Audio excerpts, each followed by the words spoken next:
Welcome to this edition of Business Video Today. I'm your host, Steve Vonderhaar. Join us this time is Steve Ellis, VP of Sales, Emerging Markets for Telestream. Welcome, Steve. Well, thank you very much. It's a pleasure to be here. So you're taking on a new role at Telestream. Tell us a little bit about what your duties encompass in terms of addressing emerging markets for Telestream. Well, I think the new role is very exciting. As people probably know, we're growing pretty rapidly as a company, and the world is changing pretty rapidly. So we kind of sat down as a team and said, what can we do to change how we penetrate the markets, how we find new opportunities. So over the past 6 months or so, I met with my senior management team, and we kind of crafted a new role for me. And that role was to look at burgeoning markets like Brazil and China and India and things like that, so we could expand our reach. In particular, because our products are very, very diverse, and we fit into so many different niches. Sometimes when you knock on a door, you'll find a brand new opportunity. So this role is very, very exciting for me. So when we're looking, when we're looking at the opportunities in the international sector, a lot of times we get hamstrung in thinking about video as kind of a North American phenomenon. But what do you see happening on a global scale in terms of the embrace of video in a broader array of communications applications? Well, I think world markets are exploding right now. In the broadcast space, for example, there's many more companies moving to file-based workflows. In Latin America, countries like Mexico and Brazil and Argentina are exploring and growing very, very quickly. I mean, a lot of these markets and these television companies are bigger or bigger than our own, national markets. Televisa in Mexico, Global-Sat in Brazil, CCTV, the Chinese, government markets, government stations are pretty phenomenal organizations. I just returned from a trip to Beijing, and video across the board from consumer to broadcast is exploding right now. So I think all we have to do is position ourselves to do it correctly, get into the space, make sure we have the right products, and I think we can actually leverage this to help grow our company. So as we look at different countries that represent significant opportunities, you mentioned you were just in China. Rank the top 2 or 3 markets that you really see as potential areas for growth over the short term here.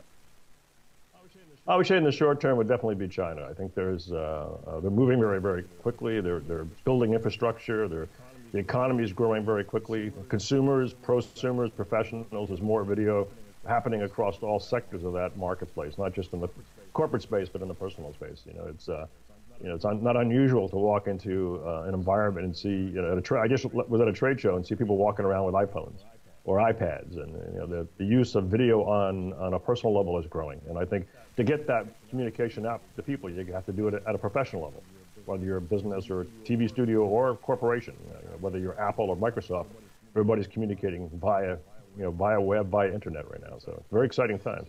I would say Latin America is up and coming very, very quickly.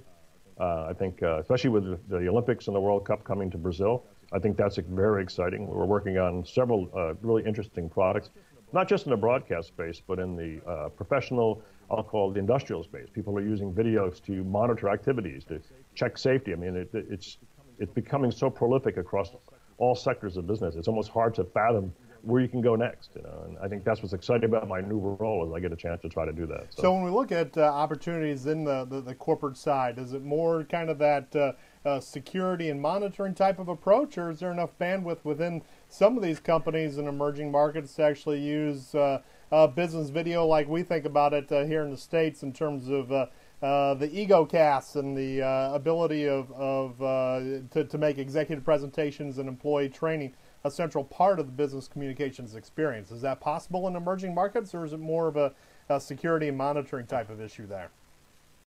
Well, I would actually say my answer will be slanted by my background and professional experience. I mean, I've worked at large corporations where we did communicate out. Now, communicating today is so different than communicating in the past. Communicating in the old days when I worked at AT&T, we had a big television studios and big professional broadcast cameras and an entire crew, and then you produce that video, you put it on tape, and you figure out how to get it out to the world. Later it was on CD, DVD. With the internet, you sit at your desktop, turn on your camera, and voila, you can communicate to your entire employee base. So I'm particularly interested in that space because of my expertise. Now, having said that, I've had meetings with Petrobras and gas and oil company in Brazil where they're actually looking to use Wirecast to monitor the inside of a mine and stream that content to somebody. So I think the opportunities are very, very broad. I don't think we can be in all those spaces. I think we have to focus on our expertise, which is in the professional, broadcast, corporate communication space. Doesn't mean we couldn't go there someday, but right now, the tools you're using, for example, you're using Wirecast right now. The market sector is very broad for that, but I think the professional corporate communicator, the professional production company, the guy doing a wedding video event, all of these people will use that product, and I think that's our primary focus right now. Well, Steve, doesn't mean we couldn't grow it. Yeah. Well, Steve, thanks for your time, and good luck on building those friggin' flyer miles. I think you're going to be on a plane a little bit here. I do have a few. So, well, it was great talking with you, Thank you Steve. for your time. Appreciate it. And that's all the time we have for this edition of Business Video Today. Join us again for another episode of our chats with business video thought leaders on a regular basis. Also, be sure to mark your calendars for the beginning of February 1st to February 3rd, 2012. For the Business Video Expo, where leaders in the business video space will be gathering to talk about trends in the adoption of business video for corporate communications applications. For Business Video Today, I'm Steve Onderhaar. Thanks for your time.